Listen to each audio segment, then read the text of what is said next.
என்ன ராமலிங்கம் ஆலைய பார்க்க முடியல, எப்படி இருக்க? நான் நல்லதா இருக்கேன். நீ எப்படி இருக்க? நல்லா இருக்கானப்பா. வணக்கம் நண்பர்களே, எல்லாரும் எப்படி இருக்கீங்க? நீங்கள் எல்லாரும் நல்லா இருக்கீங்கிற நம்பிக்கையோட நான் இந்த வீடியோவை ஆரம்பிக்கிறேன். இன்றைக்கி நாம இந்த வீடியோவில் எந்த புத்தகத்தை பற்றி பார்க்க போகிறோம் அப்படின்னா, ஆசிரியர் பூர்ணச்சந்திர தேஜஸ்வி அவர்கள் எழுதிய அபச்சூர் போஸ்ட் ஆஃபீஸ் அப்படின்ற புத்தகத்தை பற்றி தான் நம்ம பார்க்க போகிறோம். இந்த புத்தகம் முதல்ல கன்னட மொழியில் வெளியானது. கன்னட வாசகர்கள் மத்தியில் அதிக வரவேற்பு பெற்றதாலையும் விற்பனையில் இந்த புத்தகம் அதிக லாபத்தை கொடுத்த காரணத்தால் இந்த புத்தகம் தமிழ்லையும் மொழிபெயர்ப்பு செய்யப்பட்டது. நான் எப்பவும் எல்லா வீடியோவிலும் சொல்கிறது மாதிரி இந்த வீடியோவோட நோக்கம் இந்த புத்தகத்தோட கதையை முழுசாக உங்ககிட்ட சொல்கிறது இல்லைங்க. நான் படித்த மாதிரியே இந்த புத்தகத்தை நீங்களும் படிக்கணும். அதுக்கு நான் சொல்கிற இந்த புத்தகத்தோட இந்த கதையின் ஒரு முன்னோட்டம் உங்களுக்கு ஒரு தூண்டுகோலாகவும் ஒரு உந்துதலாக அமையும் அப்படின்ற நம்பிக்கையில் தான் நான் இந்த வீடியோ ஆரம்பிக்கிறேன். ஓகே நண்பர்களே, வாங்க நம்ம கதைக்குள்ள போகலாம். இந்த கதை எங்கே ஆரம்பிக்குது அப்படின்னு பார்த்தீங்கன்னா, அபச்சூர் அப்படின்ற ஒரு மலை கிராமத்தில் ஆரம்பிக்குது. அந்த ஊரில் பார்த்தீங்கன்னா போப்பண்ணா அப்படின்னு ஒரு இளைஞன் வாழ்ந்துட்டு வரான். ரொம்ப அப்பாவியான ஒரு நல்ல இளைஞன், திருமண வயசில் இருக்க ஒரு இளைஞன். அவனுக்கு பார்த்தீங்கன்னா வேலை எதுவும் இல்லாத காரணத்தால் அந்த ஊரில் இருக்க டீ எஸ்டேட்டில் வேலை செஞ்சுட்டு வரான். அது மலை கிராமன்ற காரணத்தால் அந்த ஊரில் இருக்க பெரும்பாலான மக்களுக்கு அந்த டீ எஸ்டேட்டில் வேலை செய்கிறது தான் பிரதானமான தொழில். அதே ஊரில் மணியம்மா அப்படின்னு ஒருத்தவங்க இருக்காங்க. அவங்க கணவனை இழந்த ஒரு பெண். அவங்களுக்கு ஒரு மகள் இருக்கா. அந்த மகளும் திருமண வயசில் இருக்க ஒரு பெண். மணியம்மா என்ன பண்ணுறாங்கன்னா, ரொம்ப இளம் வயதிலே அவங்க தன்னுடைய கணவன் இழந்ததால் இப்போதைக்கு அவங்களுக்கு இருக்கிறது அவங்க வாழ்க்கையில் தன்னுடைய பொண்ணு மட்டும்தான். தன்னுடைய பொண்ணுக்கு கல்யாணம் பண்ணி வச்சா அவளும் தன்னை விட்டுட்டு அவன் கணவன் கூட போயிடுவா. கடைசி காலத்தில் நான் தனிமரமாக ஆயிடுவேன் அப்படின்ற காரணத்தால் தன்னுடைய பொண்ணுக்கு அவங்க வீட்டோட மாப்பிள்ளையாக ஒரு பையனை தேடிட்டு இருக்காங்க. அப்போ தான் அதே ஊரில் போப்பண்ணான்ற அந்த இளைஞன் அப்பாவித்தனமான நல்ல குணம் முன்னில் அந்த இளைஞன் இவங்க கண்ணில் படுறாங்க. இவனுக்கு கல்யாணம் பண்ணி வச்சுட்டா தான் பொண்ணு இந்த ஊரை விட்டு எங்கேயும் போக மாட்டா. அந்த பையனும் ரொம்ப நல்ல விதமாக இருக்கிறதால அவனை நம்ம வீட்டோட மாப்பிள்ளையாவை தங்க வச்சுக்கலாம் அப்படின்னு மணியம்மா ஒரு முடிவுக்கு வராங்க. அதன் விளைவாக கல்யாணம் நடக்குது. போப்பண்ணா வீட்டோட மாப்பிள்ளையா மணியம்மாவோட வீட்டுக்கு வரான். ஆரம்ப காலத்தில் இவங்க 3 பேருமே டீ எஸ்டேட்டில் போய் தான் வேலை செஞ்சுட்டு வராங்க. அந்த ஊரில் பார்த்தீங்கன்னா ஒரு மேஸ்திரி இருக்காரு. அவரு தான் இந்த ஊர் மக்கள் எல்லாம் ஆர்கனைஸ் பண்ணி அந்த டீ எஸ்டேட்டுக்கு வேலைக்கு கூட்டிட்டு வர்றது, இவங்களுக்கு சம்பளம் வாங்கி கொடுக்கறது, இதுதான் அந்த ஊர் மேஸ்திரியோட தொழில். டீ எஸ்டேட் வேலை சம்பந்தமான எல்லா விஷயங்களையும் அந்த மேஸ்திரி தான் மெயின்டைன் பண்ணிட்டு இருக்காரு. கதை இந்த மாதிரி போயிட்டு இருக்கும்போது என்ன ஆகுதுன்னா, அந்த சின்ன ஊர், அந்த சின்ன மலை கிராமம் அபச்சூர் இருக்கு பார்த்தீங்களா, அந்த ஊரில் இருக்க போஸ்ட் மாஸ்டர் டிரான்ஸ்ஃபர் ஆகி வேற ஒரு ஊருக்கு போறாரு. அந்த போஸ்ட் மாஸ்டர் வேலையை விட்டு போனதுக்கு அப்புறம் அபச்சூருக்கு வேற எந்த போஸ்ட் மாஸ்டரும் வேலைக்கு வரமாட்டேன்னு சொல்லிட்டாங்க. காரணம், அது சின்ன ஊர் மட்டும் இல்லை, அது ஒரு மலை கிராமன்ற காரணத்தால் அங்கே யாரும் வேலைக்கு வரமாட்டேன்னு சொல்லிட்டாங்க. கவர்மெண்ட் என்ன முடிவு பண்ணிதுன்னா, அந்த ஊரில் இருக்க யாராவது ஒரு குவாலிஃபைடு பர்சனை போஸ்ட்மேனாக நியமிக்கலாம் அப்படின்னு சொல்லிட்டு ஒரு ஜிஓ பாஸ் பண்ணுறாங்க. அதன் காரணமாக அந்த மலை கிராமத்தில் இங்கிலீஷும் தமிழும் எழுத படிக்க தெரிஞ்ச ஒரே ஆள் யாருன்னு பார்த்தீங்கன்னா போப்பண்ணா மட்டும்தான். அந்த வேலை போப்பண்ணாவுக்கு கிடைக்குது. உங்களுக்கே தெரியும், கிராமத்துலலாம் பார்த்தீங்கன்னா போஸ்ட் ஆஃபீஸ் அப்படின்னு ஒன்று தனியாக இருக்காது. போஸ்ட் மாஸ்டர் வீட்டில் தான் ஒரு போஸ்ட் ஆஃபீஸ் நடக்கும். அதுக்கு ஒரு வாடகையும் சேர்த்து கவர்மெண்ட் கொடுத்துரும். ப்ளஸ் போஸ்ட் மாஸ்டர்ஸ்க்கு சம்பளமும் கொடுத்துருவாங்க. இப்போ போப்பண்ணாவுக்கு அந்த போஸ்ட் மாஸ்டர் வேலை கிடைச்சதால மணியம்மாவோட வீடே போஸ்ட் ஆஃபீஸாக மாறுது. அவங்க வீட்டோட ஒரு பகுதி, அந்த தாழ்வாரம், அதனொட்டிய ஒரு சின்ன ரூம், அதை போஸ்ட் ஆஃபீஸாக பயன்படுத்திக்க மணியம்மா போப்பண்ணாவுக்கு அனுமதி கொடுக்குறாங்க. இதுக்கு முன்னாடி போப்பண்ணாவை அந்த ஊரில் நிறைய பேருக்கு யாருக்குமே தெரியாது. ஏன்னா அவன் ரொம்ப அப்பாவியான இளைஞன். அவன் இருக்கிற இடம் தெரியாமல் வாழ்ந்துட்டு வந்தான். ஆனால் இப்போ என்ன ஆகுதுன்னா, அவன் போஸ்ட் மாஸ்டர் ஆனதால் ஊரில் எந்த லெட்டர் வந்தாலும் போனாலும் அவனை கடந்து தான் போகணும். ஏன்னா அந்த ஊரில் இருக்க யாருக்கும் எழுத படிக்க தெரியாது. அதனால போப்பண்ணாவுக்கு ஊரில் என்னென்ன நல்லது கெட்டது நடக்குது, யார் யாருக்கு சொந்தக்காரங்க எங்கே இருக்காங்க, யார் யார் குடும்பத்தில் என்ன நடக்குதுன்ற வரைக்கும் போப்பண்ணாவுக்கு எல்லாமே தெரிஞ்சு போப்பண்ணா அந்த ஊர்ல ஒரு பிரபலமான மனிதனா வலம் வரான். இந்த மாதிரி காலகட்டத்தில் என்ன ஆகுதுன்னா, மணியம்மாவுக்கு கொஞ்சம் கொஞ்சமா போப்பண்ணாவை பார்த்தால எரிச்சல் வருது. ஏன்னா இதனால வரைக்கும் மணியம்மாவோட வீடு அப்படின்னு அறியப்பட்ட அந்த வீடு இப்போ போப்பண்ணாவோட வீடு, போஸ்ட் ஆஃபீஸ் அப்படின்னு எல்லாராலும் கூப்பிடப்பட்டு அந்த வீட்டுக்கு அந்த அடையாளமே மாறிடுச்சு. அதனால மணியம்மா தனக்கு இருந்த அதிகாரத்தை கொஞ்சம் கொஞ்சமா இழந்துட்டு வரா அப்படின்னு அவங்க உள்ளுக்குள்ள நம்ப ஆரம்பிச்சாங்க. அதன் காரணமாக போப்பண்ணா மேல அவங்க எப்ப பார்த்தாலும் எரிஞ்சு விட ஆரம்பிச்சாங்க. இதன் விளைவா வீட்டுல தினமும் சண்டை. யார் யாருக்குன்னு பாத்தீங்கன்னா, மாமியாருக்கும் மருமகனுக்கும். போப்பண்ணாவோட மனைவி, அதாவது மணியம்மாவோட பொண்ணு இருக்காங்க பார்த்தீங்களா, அவங்க தன்னுடைய கணவன் ஒரு நல்ல நிலைமைக்கு போயிட்டான் அப்படின்றதால டீ எஸ்டேட்ல இருந்து வேலைக்கு போறதை நிறுத்திட்டாங்க. ஸோ இதனால மணியம்மாவுக்கு என்ன ஆகுதுன்னா, தன்னுடைய கட்டுப்பாட்டில் எதுவுமே கிடையாது.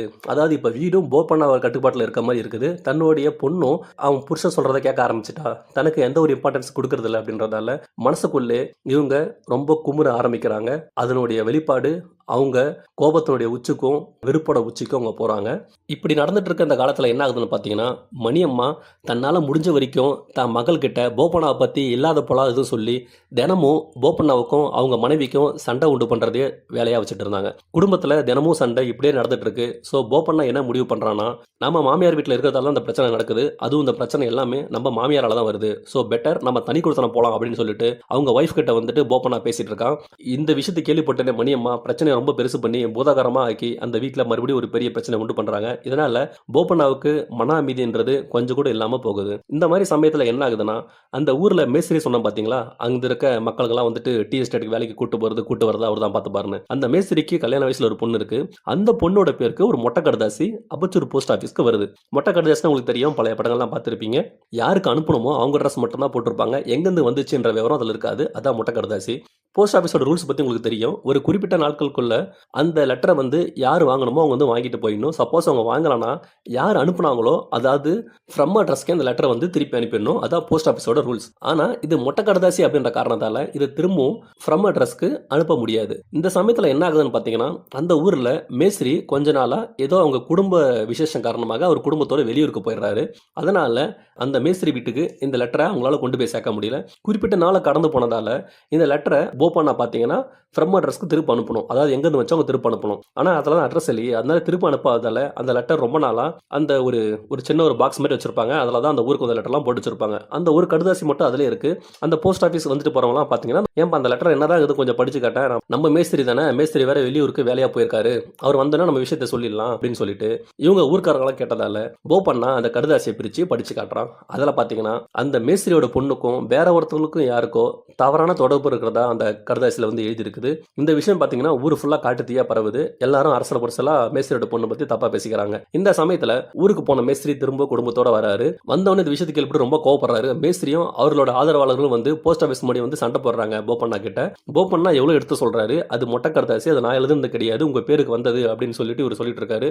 வந்தவங்க மேஸ்திரியோட ஆளுங்க என்ன பண்றாங்கன்னா, போப்பண்ணாவோட மனைவி பத்தி தப்பா பேசுறாங்க. அது வரைக்கும் அமைதியா இருந்த போப்பண்ணா என்ன பண்றான்னா, தான் மனைவி பத்தி தப்பா பேசுனதால கோவம் கொண்டு அங்க வந்தவங்க எல்லாரும் பிடிச்சி சரமாரியா சண்டை போட்டு அடிக்க ஆரம்பிக்கிறான். இந்த பிரச்சனை நடந்துட்டு இருக்கும்போது மேஸ்திரி மறுபடியும் குறுக்க வந்து போப்பண்ணாவோட மனைவி பத்தி தப்பா பேசுனதால போப்பண்ணா பயங்கரமா கோவம் கொண்டு மேஸ்திரி ஓங்கி ஒரு குத்து குத்துறா மூஞ்சில. மேஸ்திரி அந்த இடத்துல வாங்கி கீழே விழுந்துடுறான். இதை பார்த்ததும் போப்பண்ணாவோட மனைவிக்கு உள்ளுக்குள்ள ஒரே சந்தோஷம், ஒரே ஆனந்தம். ஏன்னா தன்னுடைய மனைவி பத்தி தப்பா பேசலான்றதுக்காக என் புருஷன் அவனை கையை நீட்டி அடிச்சிட்டான், எனக்காக அடிச்சான் அப்படின்னு சொல்லிட்டு அந்த சந்தோஷம் போப்பண்ணாவோட மனைவி முகத்துல தெரிஞ்சது. இதை மணியம்மா நோட் பண்ணிட்டாங்க. உடனே மணியம்மா மனசுல வேற மாதிரி எண்ணம் ஓடுது. என்னடா இது, இந்த பிரச்சனையில போஸ்ட் ஆஃபீஸ் காலி ஆயிடும், இவனோட போஸ்ட் மாஸ்டர் வேலையும் காலி ஆயிடும், மறுபடியும் குடும்பம் என் கண்ட்ரோல்ல வரும்னு பார்த்தா இந்த மாதிரி பிரச்சனை திரும்பிடுச்சு, என் பொண்ணு வேற மனசு மாறுறா அப்படின்னு சொல்லிட்டு மணியம்மா உள்ளுக்குள்ள சரணப்படுறாங்க. அது மட்டும் இல்லாம கிராமத்தார்களும் எல்லாரும் போப்பண்ணாவுக்கு தான் சப்போர்ட் பண்றாங்க.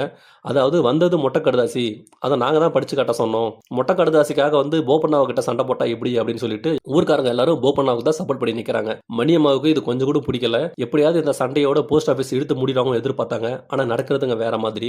உடனே மணியம்மா தன்னுடைய மைண்ட்ல ஒரு ஈவில் பிளான், ஒரு மாஸ்டர் பிளானை எக்ஸிக்யூட் பண்றாங்க. அப்படியே ஐயோ அப்படின்னு கத்திட்டு ஓடிட்டு போய் மேஸ்திரி கிட்ட உட்காந்துட்டு, ஐயோ எங்களுக்கு சோறு போடுற முதலாளியை அடிச்சு கொண்டுட்டானே, இத்தனை வருஷமா எங்களை வேலைக்கு கொண்டு போய் எங்களுக்கு தேவையான சம்பளத்தை வாங்கி கொடுத்து பத்திரமா ஊருக்கு கூட்டு வந்தது இவருதான். நாளைக்கு எங்க வீட்டுல விளக்கறினா இவர் இல்லாம எப்படி நடக்கும், இந்த ஊருக்கார யாருக்கும் வேலை கிடைக்காது, இவரால தான் எங்களுக்கு வேலை கிடைச்சது, இவரை போய் இப்படி அடிச்சு கொண்டுட்டானேன்னு சொல்லிட்டு மணியம்மா முதல்ல கண்ணீர் அடிச்சு ஊர் ஜனங்க மத்தியில ஒரு டிராமாவை கிரியேட் பண்றாங்க. இதையெல்லாம் பார்த்துட்டு இருந்த கிராம மக்கள் அத்தனை பேரோட மைண்ட் செட்டும் மாறிடுச்சு. ஐயோ ஆமா, இவர் தான் நம்மளை வேலைக்கு கூட்டு போற மேஸ்திரி, இவருக்கு நாளைக்கு ஏதாவது ஒன்று ஆயிடுச்சுன்னா நமக்கு வேலை கிடைக்காது அப்படின்னு எல்லாம் ஒரு மாதிரி கலங்கி போன மாதிரி நினைச்சு, என்னப்பா போப்பண்ணா என்னதான் இருந்தாலும் ஊர்ல பெரிய மனுஷன், அவரை கை நீட்டி அடிக்கலாமா அப்படின்னு ஒருத்தரா பேச ஆரம்பிச்சு எல்லாரும் போப்பண்ணாவுக்கு அகேன்ஸ்டா தெரல ஆரம்பிக்கிறாங்க. இதனால என்ன ஆகுதுன்னா, ஊருக்காரங்களுக்கும் போப்பண்ணாவுக்கும் இப்ப பிரச்சனை பெருசாகுது. எல்லாரும் என்ன பண்றாங்கன்னா, அவனை பிடிங்க, அவனை பிடிச்சி போலீஸ்ல ஒப்படைங்க, நம்ம மேஸ்திரிக்கு மட்டும் ஏதாவது ஒன்று ஆயிடுச்சுன்னா நாளைக்கு நம்ம நிலைமை என்ன ஆகுறது, அவர் செத்துற போறாரு, உடனே ஒரு ஹாஸ்பிட்டலுக்கு தூக்குங்க, போப்பண்ணா உடனே போலீஸ்ல பிடிச்சு கொடுங்கன்னு சொல்லிட்டு எல்லாம் கத்த ஆரம்பிக்கிறாங்க.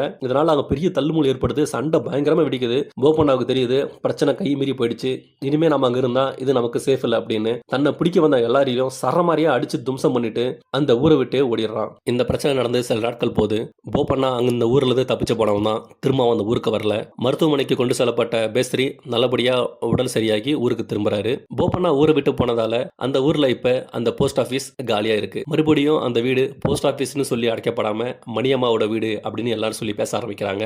போப்பண்ணா வேலைக்கு போன பிறகு வீட்டிலேயே சொகுசா நல்லபடியாக வாழ்ந்த போப்பண்ணாவோட மனைவி இனிமே தனக்கு அந்த வாழ்க்கை கிடைக்க போகிறதில்ல, மறுபடியும் தான் டீ எஸ்டேட் போகணும், ஏன்னா அப்போ தான் தன்னுடைய வாழ்க்கையை நடத்த முடியும் அப்படின்னு தெரிஞ்சுக்கிட்டு அவங்க தான் அம்மா கூடயே மறுபடியும் பழையபடி டீ எஸ்டேட்டுக்கு வேலைக்கு போக அந்த வீட்டிலேருந்து வெளியே வராங்க. இந்த இடத்துல இந்த கதை முடியுதுங்க. எனக்கு இந்த கதை ரொம்ப ரொம்ப பிடிச்சிருந்தது. ஏன்னா வழக்கமாக மாமியார் மருமகள் ரிலேட்டட் ஸ்டோரிஸ் தான் நான் நிறையா படிச்சிருக்கேன். ஈவன் நம்மளோட சேனலில் பார்த்தீங்கன்னா கூட தயிர்கறி மங்கம்மா அப்படின்னு ஒரு புக்கை பற்றி ரிவ்யூ போட்டிருந்தோம். அது மாமியார் மருமகள் ஸ்டோரி ரிலேட்டட் தான். இதில் பார்த்தீங்கன்னா மாமியார் மருமகன், ஸோ அந்த பிளாட் கொஞ்சம் புதுசாக இருந்துச்சு படிக்க. மணியம்மான்றவங்க ரொம்ப நல்லவங்க தான், ரொம்ப எளிமையான வாழ்க்கை வாழ்ந்துட்டு இருக்கவங்க. தான் பொண்ணு கடைசி வரைக்கும் தான் கூட இருக்கணும் அப்படின்னு நினைக்கிற ஒரு சின்ன ஒரு ஆசை அவங்கள தான் பொண்ணோடைய வாழ்க்கையை கெடுக்கிற அளவுக்கு எப்படி யோசிக்க வச்சது அப்படின்ற அந்த மைண்ட் டிரான்ஸ்ஃபர்மேஷனை இந்த த்ரூ அவுட் த ஸ்டோரி அழகாக கொண்டு போயிருப்பாங்க. ஸ்டார்டிங்கில் அவங்க தான் அந்த கதையோட ஹீரோயினா உங்களுக்கு தெரிவாங்க, ஆனால் கிளைமேக்ஸில் அந்த கதைக்கு அவங்க தான் வில்லி. அந்த டிரான்ஸ்ஃபர்மேஷனை நம்மளால அக்செப்ட் பண்ணிக்க முடியும். ரொம்ப டிராமட்டிக்கெல்லாம் தெரியாது, இது நடக்கக்கூடிய விஷயம் தான் அப்படின்னு நம்ம அக்செப்ட் பண்ணிப்போம். அதுதான் இந்த கதையோட வெற்றி நான் நம்புறேன். ரெண்டாவது விஷயம் பார்த்தீங்கன்னா, இந்த கதை ஒரு மலை கிராமத்தில் நடக்கிற மாதிரி கொடுத்துருப்பாங்க. நீங்க படிக்கும் போதே இந்த கதை அந்த மலை கிராமத்தில் நடந்த எப்படி இருக்கும், அந்த கிராமத்து ஜனங்கள் எப்படி பிஹேவ் பண்ணுவாங்க, அவங்களோட பேச்சு வழக்கு எப்படி இருக்கும் அப்படின்னு சொல்லிட்டு அது எல்லாமே உங்களால் ஃபீல் பண்ண முடியும். அது த்ரூ அவுட் த ஸ்டோரி கொண்டு போயிருப்பாங்க அந்த ஃபீலை. அது எனக்கு ரொம்ப பிடிச்சிருந்தது. அதுக்கப்புறம் பார்த்தீங்கன்னா, அந்த போஸ்ட் ஆஃபீஸ் அப்படின்றது ஒரு மலை கிராமத்தில் வெளியுலக தொடர்புகள் பெருசாக இல்லாத ஒரு மலை கிராமத்தில் ஒரு கவர்மெண்ட் ரிலேட்டட் ஒரு போஸ்ட் ஆஃபீஸ் இருக்கும்போது அது மக்களோட வாழ்க்கையில் எந்த அளவுக்கு மாற்றத்தை ஏற்படுத்தும், அந்த போஸ்ட் ஆஃபீஸ் போஸ்ட்மேன்றவங்களை எந்த அளவுக்கு ஜனங்க மதிப்பாங்க, மதிப்பு கொடுப்பாங்கன்றத பற்றி நிறைய கொடுத்துருப்பாங்க. அது ரொம்ப அழகாக கொடுத்துருப்பாங்க. அதுக்கப்புறம் எனக்கு பிடிச்ச ஒரு பாயிண்ட் பார்த்தீங்கன்னா, மணியம்மா போப்பண்ணாவுக்கு தான் பொண்ணை கல்யாணம் பண்ணி கொடுத்த ஒரே விஷயம் எதுக்குன்னா, அவன் நல்லவனா இருக்க காரணத்தால, அவன் அப்பாவியா இருக்க காரணத்தால மட்டும்தான். ஆனா அந்த நல்லவன் தனக்கு கீழே இருக்க வரைக்கும் தான் அவன் நல்லவனா மணியம்மா கண்ணுக்கு தெரிஞ்சான். ஆனா எப்போ போப்பண்ணா மணியம்மாவோடய மிஞ்சி அந்த ஊர்ல ஒரு பெரிய மனுஷனாவும் ஆயிட்டான், தான் பொண்ணு தன்னை விட்டுட்டு அவன் புருஷன் தான் முக்கியம் அப்படின்னு சொல்லிட்டு அவன் நினைக்கும் போதே மணியம்மாவுக்கு அந்த நல்லவன் கெட்டவனா தெரிய ஆரம்பிக்கிறான். இந்த விஷயம் எனக்கு ரொம்ப பிடிச்சிருந்தது. அவ்வளோதான் நண்பர்களே, இந்த புத்தகத்தில் நான் படித்தது எனக்கு பிடிச்சது எல்லாத்தையும் உங்ககிட்ட ஷேர் பண்ணிக்கிட்டேன். உங்களுக்கு டைம் இருந்தால் கண்டிப்பாக அந்த புக்கை வாங்கி படிங்க. இது உங்களுக்கு நிச்சயமாக பிடிக்கும். வேற ஒரு வீடியோவில் வேற ஒரு புத்தகத்தை பற்றி நான் உங்ககிட்ட ஷேர் பண்ணிக்கிறேன். அது வரைக்கும் தேங்க்ஸ் ஃபார் யுவர் டைம். நன்றிகள். வரட்டா